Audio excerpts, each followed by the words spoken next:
সূরাতুস সফের 9 নম্বর আয়াতে রাসূলুল্লাহ সাল্লাল্লাহু আলাইহি ওয়াসাল্লামকে আল্লাহ তাআলা পৃথিবীতে কেন পাঠিয়েছেন সে বিষয়ে কথা বলেছেন। রাসূল প্রেরণের উদ্দেশ্য কি সেটা আমাদের জানা দরকার আছে কিনা? রাসূলকে মেনে চলা, অনুসরণ করা আমাদের জন্য নফল না ফরজ? ফরজে কিফায়া না ফরজে আইন? তো রাসূলকে যদি মানতে হয়, মানা আগে না জানা আগে? তাহলে অবশ্যই রাসূল কেন এসেছেন সেটা আমাদের জানতেই হবে। যেই কোনো কাজ আগে শুরু হয় নাকি লক্ষ্য আগে নির্ধারণ করা হয়? এটাই তো নিয়ম। পাঁচতলা বিল্ডিং কাজ শুরু করে ডিজাইন করে না আগে ডিজাইন? রাসূলুল্লাহ দুনিয়ায় কেন এসেছেন এটা না জানার কারণেই তো আজকে বাংলাদেশে 18 কোটি মুসলমান আছে কিন্তু ইসলাম নাই। রাসূলুল্লাহ সাল্লাল্লাহু আলাইহি ওয়াসাল্লাম কেন এসেছেন, লক্ষ্য কি ছিল জীবনের, এটা না জানার কারণে বাংলাদেশ ব্রিটিশ আইনে চলছে 52 বছর, অথচ ব্রিটিশরা কত আগে তো চলে গেছে। মুসলমানের দেশ তো আল্লাহর কোরআনের আইনে চলার কথা।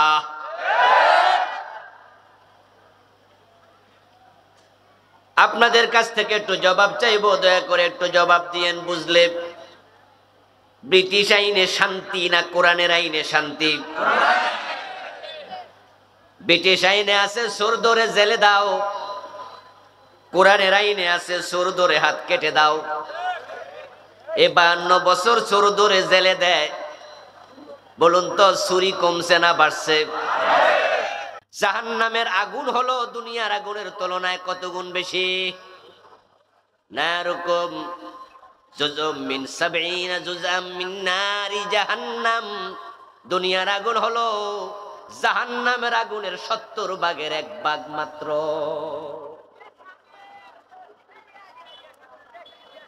সূর্য হলো আগুনের একটি কুণ্ডলীর নাম। যে আগুন দিয়ে আল্লাহ সূর্য বানাইছে ওই সূর্যের আগুনটাও তো দুনিয়ার আগুন নাকি? কি এটা কি দুনিয়ার বাহিরে? কথা বলেন না কেন? দুনিয়ার আগুন নয়, সূর্যের আগুন এটাও দুনিয়ারই আগুন। কয়লার আগুন এটা দুনিয়ারই আগুন। মোমবাতির আগুন এটা দুনিয়ারই আগুন। আপনার গ্যাসের বাতির আগুন এটাও দুনিয়ারই আগুন। এখন দুনিয়ার আগুনের তাপের মাঝে তারতম্য আছে। দুনিয়ার আগুনের মাঝে সবচেয়ে কম উত্তাপ হলো মোমবাতির আগুন। ওটার মাঝে তাপ আছে 1000 ডিগ্রি সেলসিয়াস। যেখানে লোহা ফ্যাক্টরি আছে, যেখানে ইন্ডাস্ট্রির মাঝে লোহা বানায়, বিশাল বড় বড় লৌহখণ্ড, এগুলো আগুনের ভিতরে ঢুকাইয়া দেয়, তারপরে আগুনে লোহাটারে গলাইয়া ফেলে। তারপর ওই গলিত লোহার অংশগুলো বিভিন্ন চাষ আছে তার ভিতরে ঢোকে, সেখানে 5 সুতা রড, 3 সুতা রড, 2 সুতা রড, 1 সুতা রড তৈরি হয়। যেই আগুন লোহা গলাইয়া দেয় ওই আগুন হলো 1538 ডিগ্রি সেলসিয়াস। কত?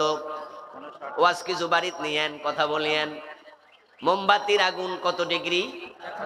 1000। এই আগুন যদি আপনি লোহার মাঝে ধরে রাখেন 40 বছর, লোহা গলবে না, গরম হবে কিন্তু গলবে না। আমাদের দেশে আমরা যখন দা খন্তা বানাই তখন কি লোহা নিয়া আমরা কামারের কাছে যাই না? অথবা আমরা সেখানে লোহা অর্ডার দিই, কামারদের কাছে এক্সট্রা লোহা থাকে।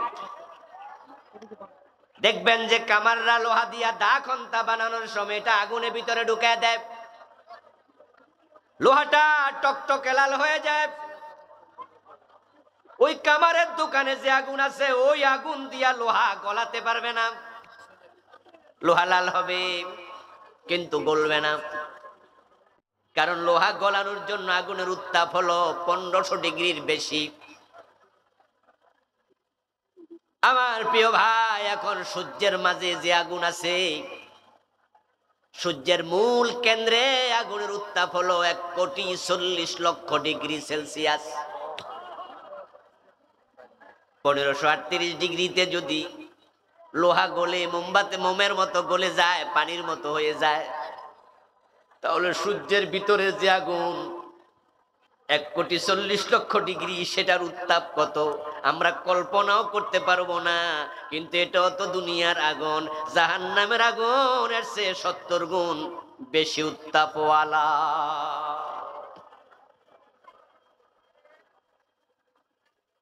ইন্না আযাবাহা কানা গরামা। আল্লাহ কোরআন মাজিদে বলছেন জাহান্নামের আগুন বড় গরম, বড় উত্তপ্ত।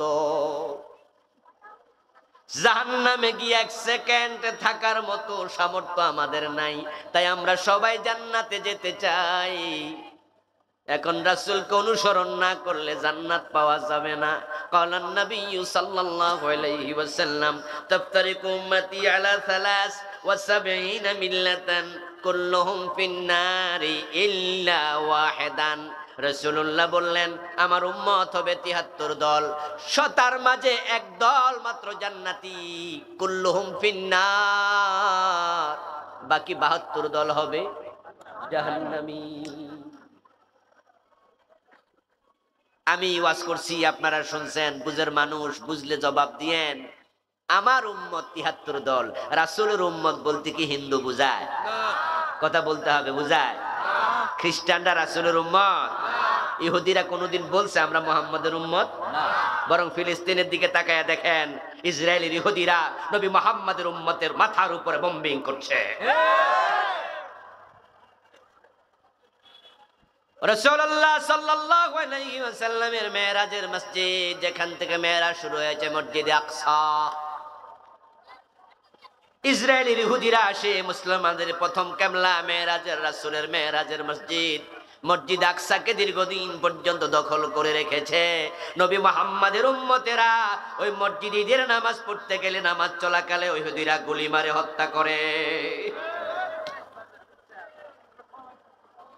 আল্লাহর হাবিব আমার উম্মত বলতে ইহুদি, খ্রিস্টান, হিন্দু, বৌদ্ধকে বুঝান নাই, বুঝাইছেন আমাদেরকে। এখন আমরা সবাই তো জান্নাতি নয়, 73 দল হবে, মাত্র এক দল জান্নাতি। এখন জান্নাতি দলে নিজেকে ঢুকাতে হবে, কারণ জাহান্নামে যায়া তো থাকতে পারবেন না, সহ্য করতে পারবেন না। এখন জান্নাতি দলে নিজেকে ঢুকাতে হলে জান্নাতি দল চেনা দরকার আছে কিনা? জান্নাতি দল কথা কিন্তু বুঝিয়েন, মিল্লা, মিল্লা মানি দল, মিল্লাত আবিকুম ইব্রাহিম, মিল্লাত মানি জাতি দল। আমরা যখন মারা যাই, কবরে রাখার সময় একটা দোয়া আছে, বিসমিল্লাহি ওয়া আলা, এটা কি ভাবনাতে নাই? সারা দেশেই তো আছে, দোয়া আমরা পড়ি। বাংলা অর্থ হলো বিসমিল্লাহি, আল্লাহর নামে, আলা মিল্লাতি রাসূলিল্লাহ, রাসূলের দলে তুলে দিলাম। তাহলে রাসূলের একটা দল আছে না নাই? উম্মত হবে 73 দল, জান্নাতি কয় দল? তাহলে জান্নাতীয় দল আছে না নাই? এখন আমাদের দেশে এমন অনেক পীর পাওয়া যায়, এমন খতিব পাওয়া যায়, বক্তা পাওয়া যায়, যারা কয় আমরা কোনো দল করি না। সুবিধাবাদী মুনাফিক টাইপের কিছু আলেম আছে না না? বরং ওরা মানুষকে বুঝায় যে আমি কোনো দল যেহেতু করি না, তাই আপনাদের সবার দলে আমি আছি, নাউজুবিল্লাহ। আর এই জাতীয় হুজুরের কাছে সবাই দোয়ার জন্য যায়, কারণ যদি এলাকার এমপি সাহেব, মন্ত্রী সাহেব, মেম্বার, চেয়ারম্যান সাহেব জানে যে আপনি অমুক দল করেন, আপনি হুজুর, তাহলে উনি দোয়ার সময় কয় যে হুজুরের কাছে দোয়া যায় বেশি সুবিধা হইব না, কারণ উনার মনে আছে অমুক দল, তুমি আমার লাগে আসল দোয়া করবো নি। এক কথা হবে না? আমার ভাইয়েরা, এখন যারা বলবে আমরা কোনো দল করি না, তাদের কাছে ওই লোকেরা যাবে দোয়ার জন্য। তারা মনে করবে উনার যেহেতু কোনো দল নাই, হাতিয়া বাড়াই দিলে উনি আসল দোয়াটা আমার জন্যই করবে। এটাই খুশি। আর যে হুজুররা রাসূলের দলে আছি, রাসূলের দল ছাড়া কারো দলে নাই। এবার আপনাদের কাছে জানতে চাই, রাসূলের দল কি কোরআনের ভিতরে না বাহিরে? এখন কোরআনওয়ালা দল করলে বিনা দোষেও জেলে যাওয়া লাগে, এমন ঘটনা আছে না? না, একটু জটিল। আপনি জান্নাতে যেতে চান, আপনাকে অবশ্যই জান্নাতি দলে ঢুকতে হবে।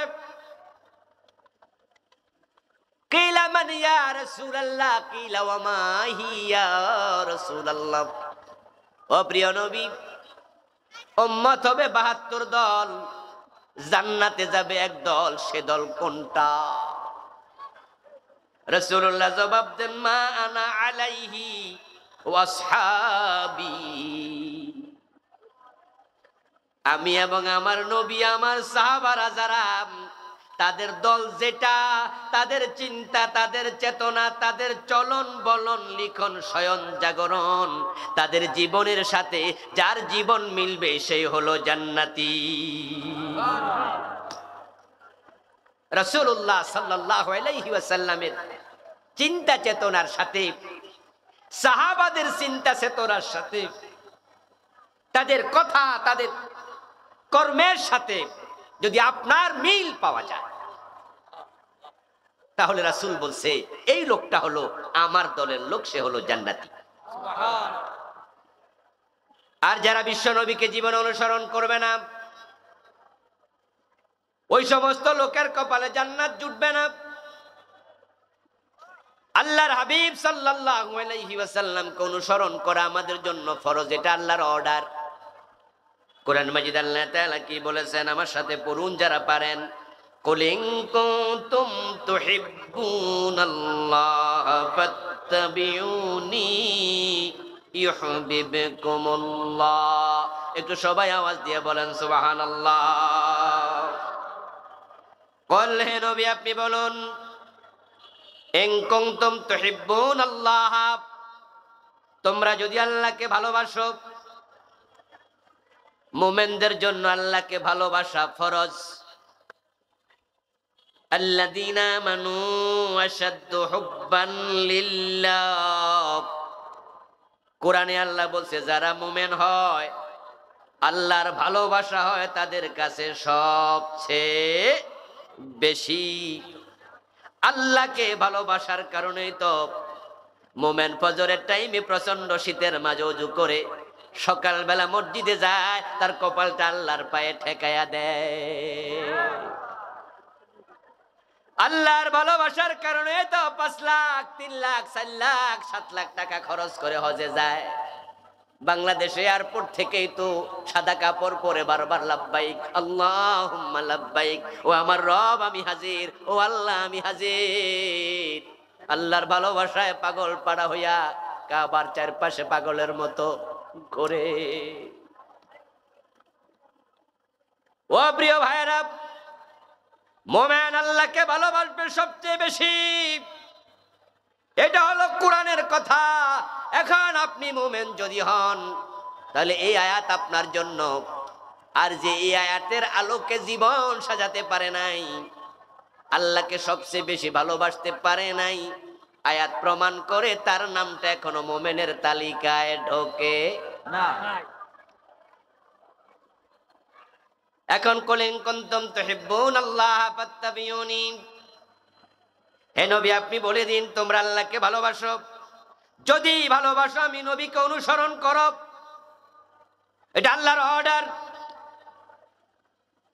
ওটুকু ওয়াজ শোনার পর অনেকে কিন্তু মনে মনে খুশি, কারণ আপনি ভাবতেছেন তাহলে তো আমি এখানে আছি, আমি তো রাসূলকে অনুসরণ করি, তার প্রমাণ আমার মুখের দাড়ি। আমি রাসূলকে অনুসরণ করি, তার প্রমাণ আমার মাথার টুপি। রাসূলকে আমি অনুসরণ করি, তার প্রমাণ আমার পাগড়ি, তার প্রমাণ আমার মেসওয়াক, তার প্রমাণ আমার মাগরিবের নামাজ, তার প্রমাণ আমার আজকে আসার নামাজ। রাসূলকে আমি অনুসরণ করি, তার প্রমাণ তো আজকের মাহফিলে আসা। রাসূলকে যদি নাই অনুসরণ করতাম মাহফিলে আমি আসতাম না। এখন মনে মনে অনেকে আমরা খুশি। এবার বলুন তো, রাসূলকে অনুসরণ আমাদের মতো এরকম যদি হয়, তাহলে যে পীর পায়ে সেজদা নেয় ওই পীরের মুখেও দাঁড়িয়ে আছে না নাই? ওই পীর কি হকপন্থী না ভণ্ড? যে লোকটা পীরের পায়ে সেজদা দেয় তার মাথায় টুপি আছে না নাই? যে পীরের পায়ে সেজদা দিল সে মুমিন না মুশরিক? যারা কাদিয়ানি তাদেরও মাগরিব যোহর আসরের নামাজ আছে না নাই? যারা শিয়া তাদের মাথাও পাগড়ি আছে না নাই? তাহলে সুন্নাহ বলতে আপনি যদি মনে করেন এই দাড়ি টুপি পাজামা পাঞ্জাবি পাগড়ি নামাজ রোজা শেষ, তাহলে আপনি ভুল করলেন।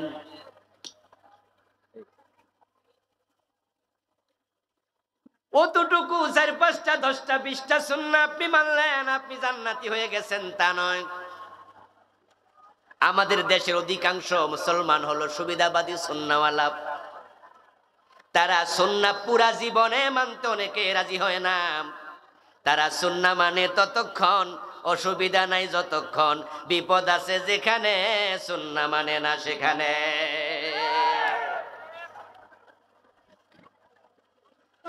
পাবনার ভাইয়েরা একটু আওয়াজ দিয়ে বলুন তো, মসজিদে ঢোকেন কোন পা দিয়া?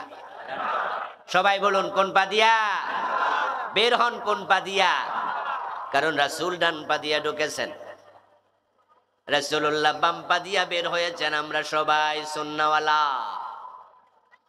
এজন্য কোনো দল বিদল নাই, সবাই এক দল। আল্লাহর হাবিবের সুন্নাহ ফলো করে নামাজ শুরু আল্লাহু আকবার বলে, নামাজ শেষ হবে সালাম ফিরায়া।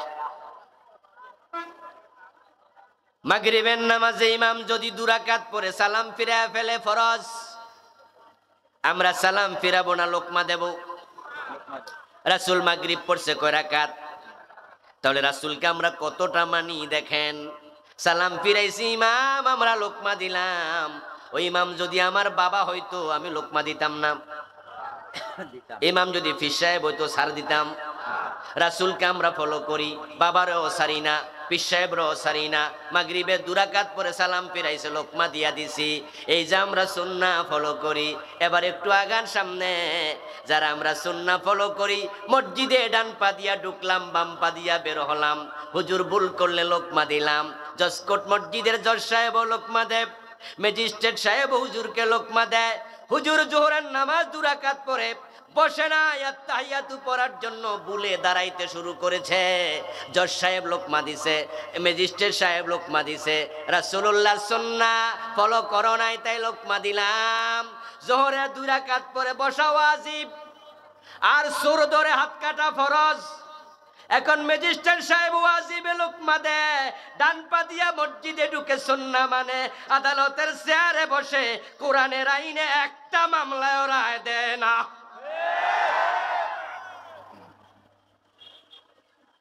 রাসূলুল্লাহ সাল্লাল্লাহু আলাইহি ওয়াসাল্লাম যখন 10 বছর মদিনার প্রেসিডেন্ট ছিলেন, উনি যখন বিচার করছেন তখন কি মন মতো না কোরআন মতো?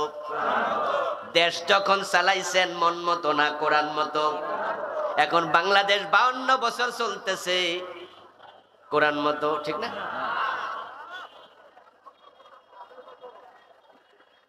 জোহরের নামাজে ইমাম সাহেব 2 রাকাত পরে সালাম ফিরাইয়া দিল, তাই ম্যাজিস্ট্রেট সাহেব লোকমা দিয়া দিল।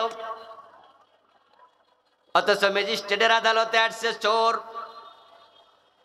সাক্ষী মুখী নেওয়া হলো, জেরা করা হলো, উকিল প্রমাণ করলো বেটা চুরি করছে। ম্যাজিস্ট্রেট সাহেব নিশ্চিত হলেন বেটা চোর। এখন আল্লাহর কোরআনে আছে চোর ধরে হাত কেটে দাও।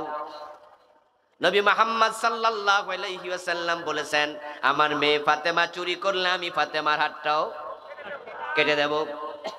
এখন উনি চোরের হাত কাটার ব্যাপারে রায় দিল না, উনি রায় দিয়া দিল ব্রিটিশ আইনের আলোকে চোর ধরে জেলে দাও।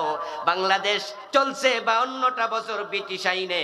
আপনারা যারা ব্রিটিশের গোলামি করছেন, ব্রিটিশের আইন মানছেন, এখনো কোরআনের আইনের পক্ষে আসতে পারেন নাই। আল্লাহর কসম আপনারা আল্লাহর গোলাম হতে পারেন নাই, রাসূলের উম্মত হতে আপনি পারেন নাই। আপনি সুবিধাবাদী।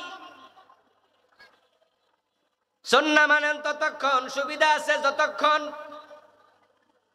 মসজিদের ইমাম সাহেব যদি ভুল করে সব মুসল্লি লোকমা দেয়, রিক্সাওয়ালা ঠেলাওয়ালা লোকমা দেয়, ঠিক না?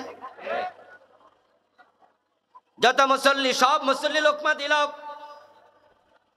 হুজুর ভুল করছে, সুন্নাহর বাইত সুন্নাহ থেকে বাইর হয়ে গেছে, হুজুরকে আমরা লোকমা দিয়া সোজা করে দিলাম। এবার বলুন তো, আদালতে জজ কোর্টে যখন হাকিম রায় দেয় মামলার, সেখানে হাকিম মুসলমান, বাদী বিবাদী মুসলমান, সাক্ষী উকিল মুসলমান, ব্যারিস্টার পুলিশ মুসলমান। হাকিম সাহেব 52টা বছর ধরে কোরআনের বাহিরে রায় দিল, হাদিসের বাহিরে রায় দিল। হাকিমের ভুল ধরার জন্য লোকমা দিছে কয়জনে? ও ভাই, সেখানে তো মুসলমান আছে, লোকমা কই? ওখানে লোকমা দেওয়ার লোক পাওয়া যায় না, কারণ আছে হুজুরের লোকমা দিলে আদালত অবমাননার মামলা হয় না, জেলে যাওয়া লাগে না। কিন্তু হাকিমরে লোকমা দিলে অ্যারেস্ট হওয়ার সম্ভাবনা আছে না নাই? তাই আমরা লোকমা দিব, সেখানে বিপদ নাই। এক বিঘত লম্বা একটা মেসোয়াক হাতে নেন। আপনাদের এই থানার নাম কি? ফরিদপুর থানা। যতগুলো মসজিদ আছে সবগুলো মসজিদের ইমাম সাহেব, খতিব সাহেবের কাছে যান, সাদা কাগজ সাথে করে কলম নিয়ে মাসালা জিজ্ঞাসা করলেন, হুজুর মেসোয়াকের হুকুম কি, শরীয়তের বিধানটা কি একটু লিখে দেন। সব হুজুর লিখে দেবে, সিগনেচারও সাথে দেবে, মেসওয়াক করা সুন্নাত, মেসওয়াক করা সুন্নাত, মেসওয়াক করা সুন্নাত। যদি ফরিদপুরে 500 মসজিদ থাকে, 500 জন ইমাম একমত হবে মেসওয়াক করা সুন্নাত। এর কারণ সব ইমাম জানে রাসূলুল্লাহ মেসওয়াক করেছে, হাদিসের কিতাবগুলাতে আছে না নাই? তো রাসূল যে কাজ করেছে সেটা তো সুন্নাহ বটেই। কোন হুজুর দ্বিমত করবে না, সবাই একমত। পরের সপ্তাহে 2.5 হাত লম্বা একটা তলোয়ার লইয়া আবার ওই হুজুরদের কাছে গেলেন। হুজুর, অন্যায়ের বিরুদ্ধে প্রয়োজনে তলোয়ার হাতে নিয়ে জিহাদ করার হুকুম কি? গত সপ্তাহের মতো একটু লেখা দেন, দেখবেন অনেক ইমামের চেহারা কালো হয়ে যাবে। অনেক ইমাম বলবে, ভাই আমার চাকরি দেখাইয়েন না। জিহাদের পক্ষে কথা বলার কারণে জঙ্গির মামলা হয়েছে, এমন ঘটনাও আছে না নাই?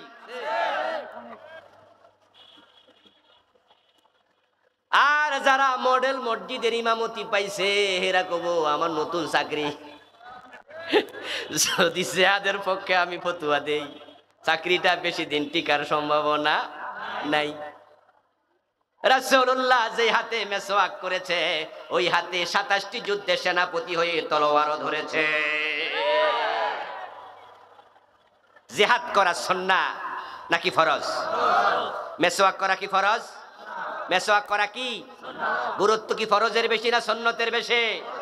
আমাদের দেশে মেসওয়াকের পক্ষে অনেক ওয়াজ হয়, জিকিরের পক্ষে হয়, টুপির পক্ষে, দাড়ির পক্ষে হয়, জিহাদের পক্ষে ওয়াজ করে না জীবনে একবারও। এমন হাজারো খতিব আছে না নাই? এমন হাজারো বক্তা আছে, হাজারো পীর সাহেব আছে, লাখ লাখ মুরিদ আছে, জিহাদের ওয়াজ জীবনে একদিনও করে নাই। ও প্রিয় ভাইরা, যখন থেকে মুসলমান জিহাদ ছেড়ে দিয়েছে, তখন থেকেই মুসলমানের কপাল পুড়ে গেছে। মুসলমান ছিল সিংহের জাতি, যখন থেকে তলোয়ার হাত থেকে ঠেলে দিয়া তাসবির দানা লইয়া মসজিদের কোনায় ঢুকছে, তখন থেকে সিংহের মাথায় ওই বিড়ালগুলো লাফালাফি শুরু করে দিয়েছে। আল্লামা ইকবাল বলেন, সার কি সর পর बिल्ली खेल रही, कैसा है मुसलमान को बदनसीब, शहादत की तमन्ना भूल गई और तस्बीह की दानों में जन्नत ढूंढ रही। আল্লামা ইকবাল রাহিমাহুল্লাহ বলেন, তোমরা তো সিংহের জাতি ছিলে, তোমরা জান্নাত খুঁজতে তলোয়ারের ছায়ার নিচে, আর এখন তোমরা ওই জিহাদের তলোয়ার ফেলে দিয়ে জান্নাত খুঁজতেছো তাসবির দানা নিয়ে মসজিদের কোণার ভিতরে। তাসবিহ দানা ছিল 100, আর এখন এটা হচ্ছে 1000 দানার তাসবিহ। ও প্রিয় ভাইরা, তাসবিহ করবেন, জিকির করবেন, এগুলা সুন্নাহ। উযকুরুল্লাহ যিকরান কাসীরা, বেশি বেশি জিকির করার জন্য বলেছেন কে? কথা বলতে হবে, কে বলেছেন? এই জন্য জিকির করবেন সকাল সন্ধ্যা, এটা সুন্নাহ। কিন্তু অন্যায়ের বিরুদ্ধে প্রতিবাদ করা সুন্নত না ফরজ? এখন লোকেরা পাগড়ির ফজিলত শুই না, লুঙ্গি খুইলা পাগড়ি বাঁধতে শুরু করছে। পাগড়ির ফজিলত আছে তাই বলে কি লুঙ্গি খুইলা? গুরুত্ব কোনটার বেশি, 17 টাকা না পাগড়ি পরা? 17 টাকা নফল না ফরজ? পাগড়ি মাথায় দেয়া কি? তো তোমার কেডা কইছে লুঙ্গি খুইলা পাগড়ি বাঁধতা? তুমি আগে 17 ঢাকো, প্রয়োজনে পাগড়ি খুইলা 17 ঢাকো।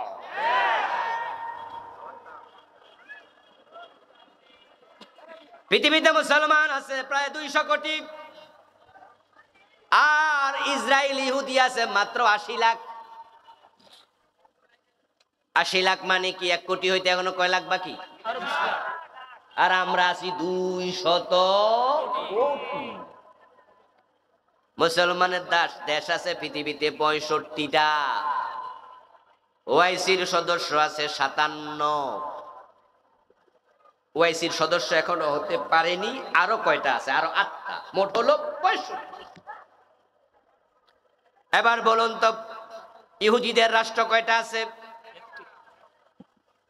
তাম পৃথিবীতে ইহুদিদের বৈধ একটা রাষ্ট্র নাই।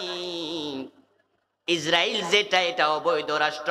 ইসরায়েল মুসলমানের কলিজার ভিতরে রাখা হয়েছে।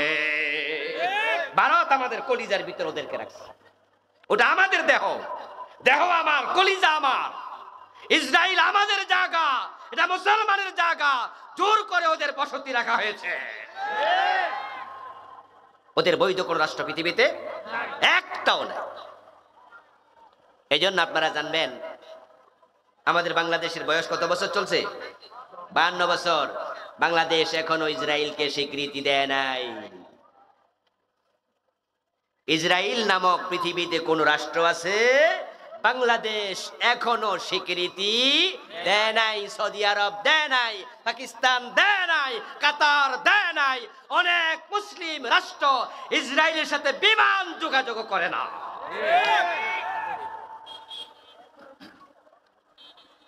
আমাদের বাংলাদেশের যে পাসপোর্ট ছিল, আগেকার পাসপোর্ট, গত 1-1.5 বছর আগের পাসপোর্ট, ওখানে লেখা ছিল এই পাসপোর্ট তাম পৃথিবীর জন্য ভ্যালিড উইদাউট ইসরায়েল। কিন্তু এই 1-1.5 বছর আগে এটা চেঞ্জ করে ফেলছে। ইন্না লিল্লাহি ওয়া ইন্না ইলাইহি রাজিউন। 1-1.5 বছর আগে চেঞ্জ করেছে। এর আগে ছিল এই পাসপোর্ট দিয়ে পৃথিবীর সব জায়গায় যেতে পারবেন, ইসরায়েল নয়, উইদাউট ইসরায়েল। ইসরায়েলকে বাংলাদেশ এখনো স্বীকৃতি দেয়নি। ইসরায়েল অবৈধ রাষ্ট্র। তাহলে আমি যেটা শোনালাম আপনাদের, মুসলমানের রাষ্ট্র আছে 65, ইহুদিদের নাই একটাও। মুসলমান আছে তাম পৃথিবীতে প্রায় 200 কোটি, ইহুদি মাত্র আছে ইসরায়েলে 80 লাখ। কিন্তু সেই 80 লাখ ইহুদি আমরা জিহাদের তলোয়ার হাত থেকে ফেলে দেওয়ার কারণে ওই সমস্ত বিড়ালের বাচ্চাগুলো মুসলমান সিংহের জাতি তাদের মাথায় উঠে এখন লাফালাফি করছে।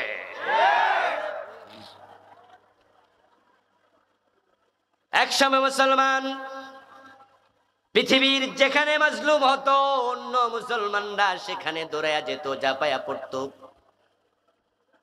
আপনারা স্পেনের নাম শুনেছেন? স্পেন ইউরোপের একটি দেশ,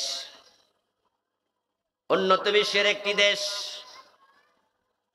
ওই স্পেনে মুসলিম নির্যাতিত হলো। বাদশা ছিল রোডারিক,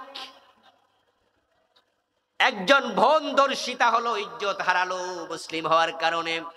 ওই খ্রিস্টান বাদশার লোকেরা ওই মুসলিম বোনের ইজ্জত কেড়ে নিয়েছে, দর্শন করেছে। আরবের কোন কাফেলা স্পেনে গিয়েছিল ব্যবসা করার জন্য। ওই বোন তখন আরবের যিনি প্রেসিডেন্ট ছিলেন, তৎকালীন খলিফার কাছে একটু চিঠি লিখলেন যে আমি মুসলমান হওয়ার কারণে আমার ইজ্জত লুটে নিয়েছে, তোমরা মুসলমান আমাদেরকে সাহায্য করো। এই চিঠি পাওয়ার পরে তৎকালীন যিনি খলিফা ছিলেন, প্রেসিডেন্ট ছিলেন, তিনি সেনাপতি তারিক বিন জিয়াদ রাহিমাহুল্লাহকে বললেন, তারিক রেডি হও, স্পেনে চলে যাও।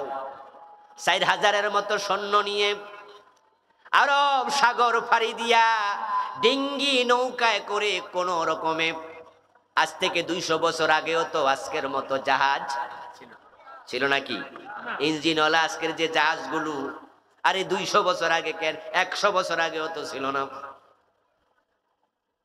ও প্রিয় ভাইরা, আরব থেকে চলে গেছে নৌকায় চড়ে স্পেনে। আমার মুসলিম বোন নির্যাতিতা মুসলমান ভাইরা মাজলুম, তাদেরকে সাহায্য করতে হবে। আমার রাসূলুল্লাহ বলেছেন, আল মুসলিমুনা কাজাসাদিন ওয়াহিদ, ইজতাকা ইনুহু ইশতাকা কুল্লুহু, ইজতাকা রাসুহু ইশতাকা কুল্লুহু। তামাম দুনিয়ার সব মুসলমান হলো একটি দেহের মতো।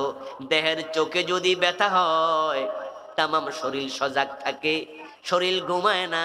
মাথা ব্যথা হলে পা ঘুমায় না, হাত ঘুমায় না। যদি মাথায় ব্যথা হয়, তামাম দেহ যেমন কষ্টে অংশগ্রহণ করে। আফ্রিকার জঙ্গলে কোনো মুসলমান মাজলুম হলে বাংলাদেশ থেকে তোমার অন্তরে ব্যথা অনুভব করা লাগবে। ফিলিস্তিনে মুসলমানরা মাইর খাচ্ছে, এজন্য আমাদের অন্তরে ব্যথা আছে না নাই? যাদের ব্যথা নাই, তাহলে আপনি বুঝবেন মুসলমানের দেহের অংশ আপনি হতে পারেন নাই। আলহামদুলিল্লাহ, বাংলাদেশের পক্ষ থেকে আমাদের প্রধানমন্ত্রীও বলেছে যে আমরা ফিলিস্তিনের সাথে আছি। কিন্তু আপনারা শুনে থাকবেন, ইতোমধ্যে ভারত সরকার ইসরায়েলের সাথে আছে, তারা ঘোষণা করেছে যারা হিন্দু, তারা আমাদের বাংলাদেশি যারা, তারা নিরাপদ, তারা আমাদের বন্ধু, আমাদের ভাই, তাদের ব্যাপারে আমাদের কথা নাই। কিন্তু ভারত, হিন্দুস্তান ইসরায়েলের পক্ষে ঘোষণা দিয়েছে, এই জন্য কোন মুসলমান ভারতের পক্ষে কথা বলার জায়েজ হবে না।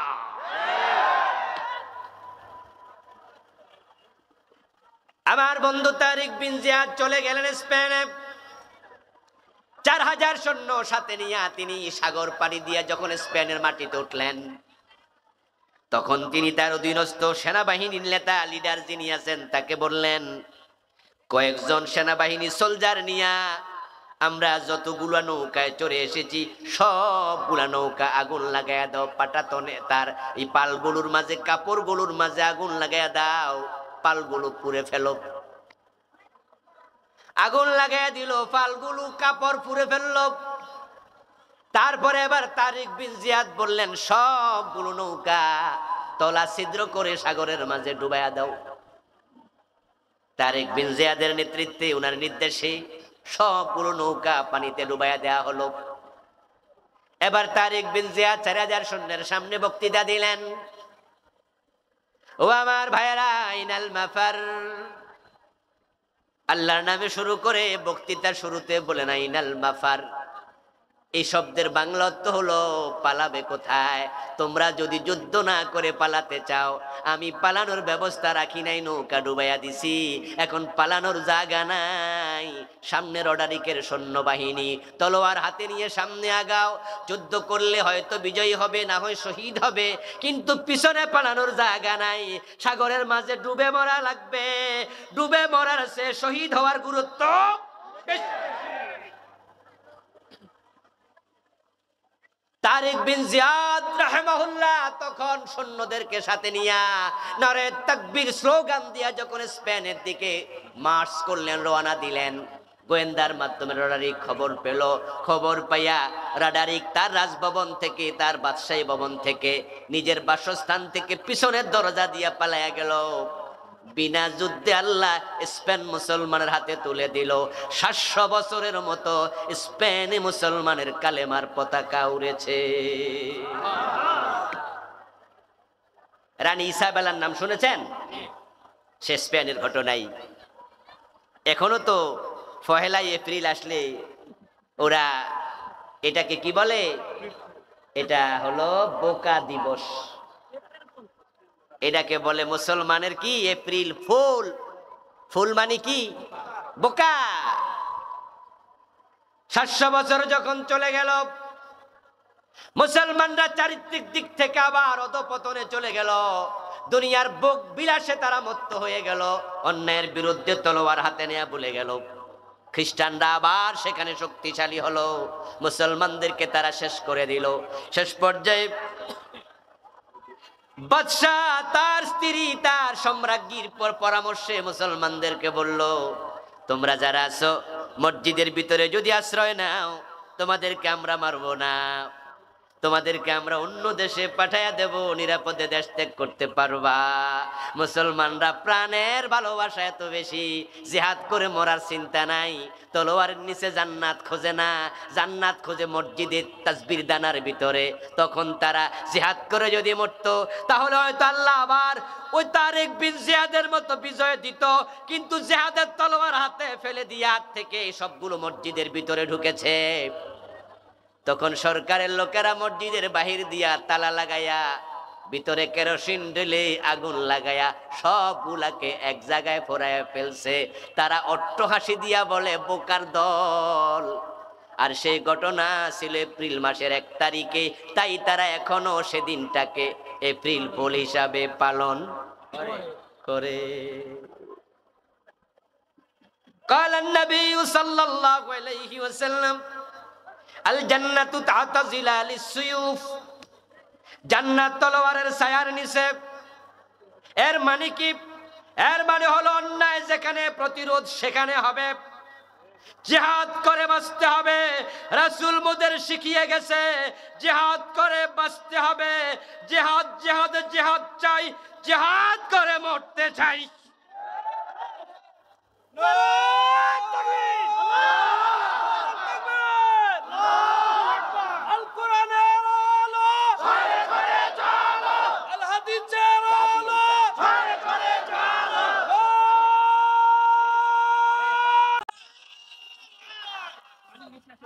আমার প্রিয় ভাই, আরে চা দেন, পানি চাই নাই, যান একটু চিনি ছাড়া চা দিয়ে নেন। রাসূলুল্লাহ সাল্লাল্লাহু আলাইহি ওয়াসাল্লাম বলেছেন জান্নাত হলো তলোয়ারের ছায়ার নিচে। এর মানে কি? এর মানে হলো তুমি যদি তলোয়ার হাতে নিয়া অন্যায়ের বিরুদ্ধে জিহাদ করতে যাও, জিহাদের মাঠে শহীদ হওয়ার সুযোগ আছে, সম্ভাবনা আছে। শহীদ হতে দেরি, আল্লাহর জান্নাতে যেতে দেরি হয় না। ডাইরেক্ট জান্নাত পাওয়া যায় শাহাদাতের মাধ্যমে। তবে হ্যাঁ, আমরা জিহাদ বলতে বাংলা ভাইয়ের মতো মানুষ মেরে গাছে ঝুলানোকে বুঝি না, এটাকে জিহাদ আমরা মনে করি না। জিহাদ বলতে আমরা, এই মাইকল আওয়াজ বাড়ায় দাও, বাড়ায় দাও। আমরা জিহাদ বলতে শায়েখ আব্দুর রহমান সাহেবের মতো 500 জায়গায় একসাথে বোমা ফুটানোকে মনে করি না। আমরা জিহাদ বলতে আদালতে বোমা ফুটিয়ে বিচারক হত্যা করাকে বুঝি না। আমরা জিহাদ বলতে সিনেমা হলে বোমা মেরে সিনেমার দর্শককে হত্যা করাকে বুঝি না। আমরা জিহাদ বলতে যেটা বুঝি সেটা হচ্ছে অন্যায় করা হবে না, অন্যায় সহ্য করা হবে না, অন্যায় যেখানে প্রতিরোধের সেখানে জিহাদের শুরু হবে মুখ দিয়ে, কলম দিয়ে, এটা শেষ হবে প্রয়োজনে তলোয়ার হাতে নিয়ে।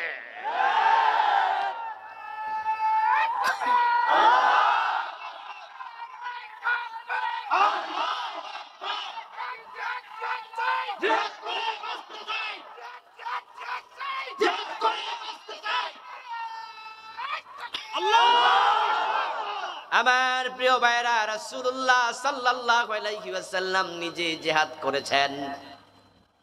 উনি বলেছেন আনা নবিয়ুল মালহামাম, আনা নবিয়ুল মালহামাহ, আমি হলাম যুদ্ধের নবী, জিহাদের নবী। কোরআনে আল্লাহ বলেছেন ইয়া আইয়ুহান নবী হারিদিল মুমিনিনা আলাল কিতাল, ও আমার নবী আপনি আপনার মুমিন উম্মতকে কিতালের জন্য, জিহাদের জন্য উৎসাহিত করুন। আল্লাহ কোরআনে বলছে মা লাকুম লা তুকাতিলুনা ফি সাবিলিল্লাহ, তোমাদের কি হলো, তোমরা কেন আল্লাহর রাস্তায় জিহাদ করো না? ওয়াল মুস্তাদআফিনা মিনার রিজালি ওয়ান নিসা ওয়াল বিলদান, দুর্বল নারী পুরুষ, অসহায় ছোট ছোট বাচ্চাগুলা আল্লাহর কাছে ফরিয়াদ করে বলে, রব্বানা আখরিজনা মিন হাদিহিল ক্বরিয়াতিজ যালিমি আহলুহা, ও আমাদের রব, জালিম অধ্যুষিত এই জনপদ থেকে আমাদেরকে বের করে নাও। ওয়াজআল লানা মিন লাদুনকা ওয়ালিয়্যা ওয়াজআল লানা মিন লাদুনকা নাসীরা, তোমার পক্ষ থেকে আমাদের জন্য সাহায্যকারী পাঠাও, তোমার পক্ষ থেকে আমাদের জন্য বন্ধু পাঠাও। তোমাদের কি হলো? তোমরা কেন ওই অত্যাচারিত মজলুম দুর্বল মানুষের পক্ষে লড়াই করো না? এই আয়াত মনে হয় 1400 বছর আগে নাজিল হয় না। ফিলিস্তিনের দিকে তাকালে মনে হয় এই আয়াত আমাদের জন্য নাজিল হয়েছে।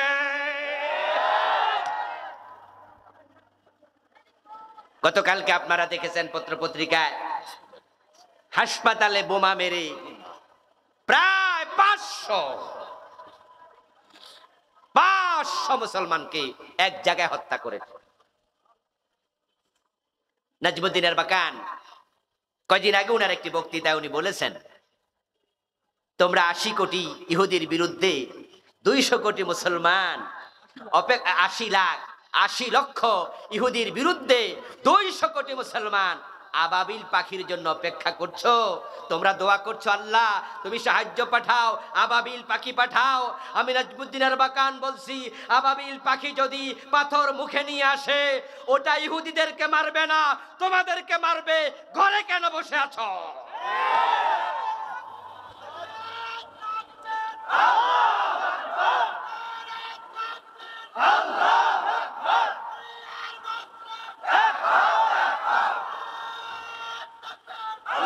আমার ভাইয়েরা, যে ইসরায়েল মুসলমানদেরকে বাসছে ফিলিস্তিনে, চারপাশে যে রাষ্ট্রগুলো আছে, ওই রাষ্ট্রগুলো কি অমুসলিম না মুসলিম? পাশে তো ইরান, পাশে তো মিশর, পাশে তো অন্য অন্য দেশ, কাতার, সৌদি আরব, দুবাই, আরব আমিরাত, এসবগুলো মধ্যপ্রাচ্যের এক জায়গায় আছে। পাকিস্তানের হাতে পরমাণু অস্ত্র আছে, তুরস্কের কাছে আধুনিক সেনাবাহিনী আছে, কাতারের কাছে কোটি কোটি ডলার আছে, মুসলমানের সনশক্তি 200 কোটি আছে। ওআইসিতে সম্মেলন ডেকে ঘোষণা করা দরকার, ইসরায়েল না থামলে ইসরায়েলকে থামানোর জন্য প্রয়োজনে পাকিস্তান পরমাণু অস্ত্রের হুমকি দেয়া লাগবে।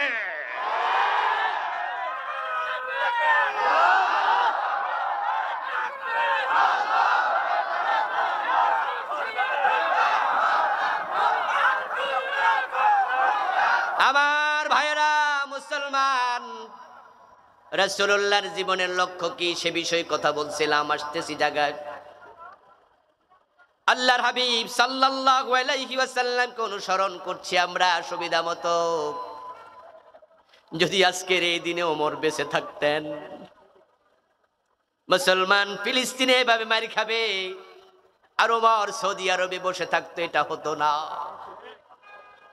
আজকের এই দিনে যদি খালিদ বিন ওয়ালিদ বেঁচে থাকতো, ফিলিস্তিনের মুসলমানের উপর জুলুম দেখে তিনি সৌদি আরবে বসে থাকতেন না। কিন্তু আমরা 200 কোটি মুসলমান শুধু তাকায়া তাকায়া দেখছি কিভাবে ছোট ছোট বাচ্চাগুলার লাশ বিধ্বস্ত ঘর থেকে টেনে বের করছে। অন্যায়ের বিরুদ্ধে প্রতিবাদ করে রাসূলুল্লাহর শিক্ষা, আল্লাহর হাবিব সাল্লাল্লাহু আলাইহি ওয়াসাল্লামের জিহাদের সুন্নাহ ভুলে যাওয়া যাবে না। তাসবির সুন্নাহ যেমন লাগবে, পাগড়ির সুন্নাহ যেমন লাগবে, জিকিরের সুন্নাহ যেমন লাগবে, অন্যায়ের বিরুদ্ধে জিহাদের সুন্নাহ দরকার আছে না নাই? সুবিধাবাদী হলে চলবে না। আল্লাহর হাবিব সাল্লাল্লাহু আলাইহি ওয়াসাল্লামের পুরা জিন্দেগি অনুসরণ করা লাগবে। আমাদের প্রিয় ভাইরা, নামাজ, রোজা, হজ, যাকাতের ক্ষেত্রে দেখেন আমরা কিভাবে অনুসরণ করি রাসূলুল্লাহর সুন্নাহকে। দেখবেন আমাদের সাবেক মন্ত্রী, বর্তমান এমপি হাসানুল হক ইনু, রাশেদ খান মেনন, উনারা যখন হজে গেছে তখন কি উনারা ইহরামের কাপড় পরে নাই? কথা বলেন না একটু? পরছে। ইহরামের কাপড় কি কালো পরছে না সাদা পরছে? কারণ রাসূলুল্লাহ পরছে কোন কালার? এরামের কাপড় যখন পরছে তখন কি মহিলাদের মতো লম্বা একটা পরছে না দুইটা পরছে? আরে কথা বলেন না কেন? মহিলারা যখন শাড়ি পরে তখন কি 1 ফাট না 2 ফাট? 11 হাত লম্বা, 10 হাত লম্বা, কয় ফাট? আর পুরুষরা যখন এরামের কাপড় পরে তখন কয় ফাট? কারণ রাসূলুল্লাহ পরছে কয়খান কাপড়? লাব্বাইক আল্লাহুম্মা লাব্বাইক পরে নাই, রাসূলুল্লাহ পরেছে তাই পরেছে। কাবা তাওয়াফ করে নাই, রাসূল করেছে তাই করেছে। আরাফার মাঠে যায় নাই, রাসূল গেছে তাই গেছে। তারা দেখেন হজ যখন করলো, আমাদের ইনু সাহেব, আমাদের মেনন সাহেব রাসূলের সুন্নাহ ফলো করে আরাফার মাঠে গেছে, মুজদালিফায় গেছে, মিনায় গেছে, ইহরামের কাপড় পরছে, তাওয়াফ করছে। এই লোকগুলো যখন হজ করে দেশে ফিরে আসছে তখন তারা কি রাসূলের সুন্নাহ ফলো করে আল্লাহর কোরআনের আইনের পক্ষে দেশ চালানোর জন্য কোরআনের কথা বলতে পারতো? কিন্তু বলেনি। বরং হজ করার পরেও এই জাতীয় মেননদের মতো, রাশেদ খান মেননদের মতো, হাসান আলী কুনের মতো হাজার হাজার শত শত হাজি আছে, কোরআনের আইনের পক্ষে তো কথা বলেই না। আমরা যারা বলি আমাদেরকে উল্টা রাজাকার বলে গালি দেয়।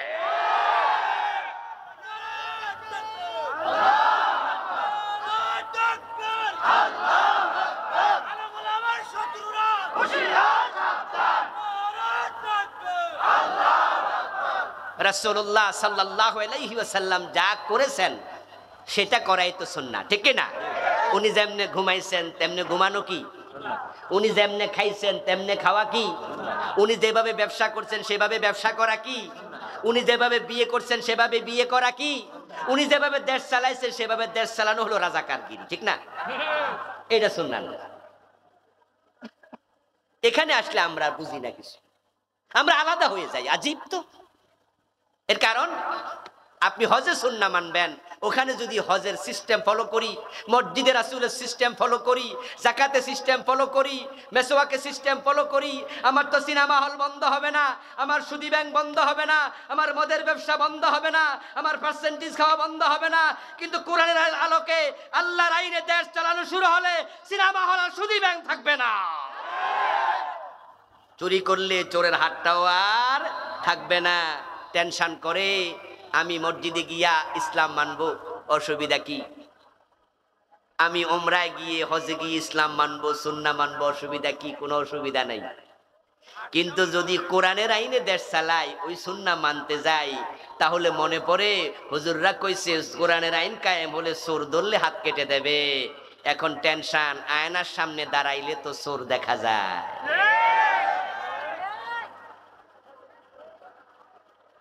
ঘরে যখন আয়নার সামনে দাঁড়ায় কি দেখা যায়? এজন্য আমি মাঝে মাঝে আগে দেখতাম, ইদানিং আলহামদুলিল্লাহ এটা কমছে। কোরআনের আইনের বিরুদ্ধে তারা আমাদের ঢাকায় প্রেস ক্লাবে সেমিনার করেছে একবার, অনেক আগে দেখলাম পত্রিকায়। সেখানে তারা কয়েকজন বক্তা বলেছে মধ্যযুগীয় আইন, চোর ধরে হাত কাটা, এটা নাকি মধ্যযুগীয় আইন। যুক্তি দিয়েছে সেখানে, চোর ধরে হাত কাটলে চোরে বাত খাইব কি দিয়া? মানে চোর ধরে যদি হাতে কেটে ফেলে দেন, তাহলে এই বেটা ভাত খাওয়ার সময় কি দিয়া খাইল? এটা একবারে মানবতা বিরোধী হয়ে গেল, মধ্যযুগীয় আইন হয়ে গেল। নাউজুবিল্লাহ পড়েন। আমি বলি আরে পাগলের দল, সাধারণ মানুষের হাত তো কাটা হবে না, চোরের হাত কাটা হবে। এই ফরিদপুর থানাতে মানুষ আছে 5 লাখ, 3 লাখ, 4 লাখ, 5 লাখ। চোর আছে 20 জন, 30 জন, 50 জন। ওই 50 জন চোরের কারণে 5 লাখ মানুষ শান্তিতে ঘুমাতে পারে না। দেহের কোন অঙ্গে যদি ক্যান্সার হয়, তাহলে ডাক্তারের পরামর্শে সে অঙ্গ কেটে ফেলতে হয় দেহ বাঁচানোর জন্য।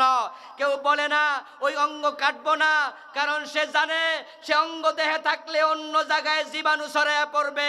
ডাক্তারের পরামর্শে ক্যান্সারের অঙ্গ যেমন কেটে ফেলে দিতে হয়, সমাজের শান্তির প্রয়োজনে চোরদেরও হাত কেটে ফেলে দিতে হয়।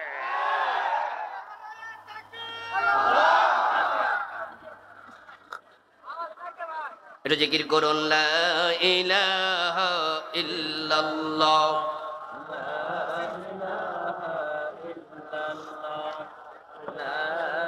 মাউথ স্পেস, মুখ থেকে অনেক দূরে, জোরে কথা বলতে হয়, জোরে না বললে আওয়াজ হয় না। এগুলো হয় না, এভাবে মাহফিল করা যায় না। কারণ মাহফিলের সিজন তো, কালকে মাহফিল কক্সবাজার, প্রতিদিন প্রোগ্রাম। তো আজকে যদি কণ্ঠ নষ্ট করি, কালকে ওয়াজ করবো কেমনে? ভাই কলা তুমি আছে কিন্তু দোয়া নিতে পারতেছো না, বদদোয়ার কথা নাই কইলাম। বুদ্ধি থাকা লাগবে, কষ্ট হচ্ছে। আমার প্রিয় ভাইরা, এখন কোরআনের আইনে চোরের হাত কাটলে উনারা সেমিনারে বলছে মধ্যযুগীয় আইন, চোর বেটা হাত ভাত খাবে কি দিয়া, টেনশন। আমি বলি আসলে চোরের জন্য টেনশন না, টেনশন তো নিজের জন্য, কারণ নিজেই তো জানে দেশের কত হাজার কোটি টাকা চুরি করেছে। আর হাত কাটা শুরু হয়ে গেলে অসংখ্য নেতার নিজের হাত থাকবে না। আমার প্রিয় ভাই, রাসূলুল্লাহ সাল্লাল্লাহু আলাইহি ওয়াসাল্লামের পুরা জীবন নিয়ে একটি মাহফিলে আলোচনা করা তো অসম্ভব। আল্লাহর হাবিবের নবুয়তের জীবন ছিল 23 বছর লম্বা। রাসূলের জীবন নিয়ে কথা বললে লেগে যাবে বছরের পর বছর। তাই আমরা একটা মাহফিলে সব দিক নিয়ে কথা বলি না। আজকে শুধু রাসূল দুনিয়ায় কেন এসেছেন সেটা নিয়ে কথা বলবো। এখন বিশ্বনবী জীবনের লক্ষ্যের সুন্নাহটা কি, সেটা আল্লাহ তাআলা পবিত্র কোরআন মাজিদে 3টি সূরাতে বলেছেন। সূরাতুস সাফ আয়াত নাম্বার 9, সূরাতুল ফাত আয়াত নাম্বার 28, সূরাতুত তাওবা আয়াত নাম্বার 33। কয়টা সূরা বললাম? কথা বলুন, কয়টা? 3টা সূরা, ভিন্ন ভিন্ন 3টা আয়াত, কিন্তু কথা আল্লাহ একটাই বলেছেন, হুয়াল্লাযী আরসালা রাসূলাহু বিল হুদা ওয়া দীনিল হক লিইয়ুযহিরাহু আলাদ-দীনি কুল্লিহি।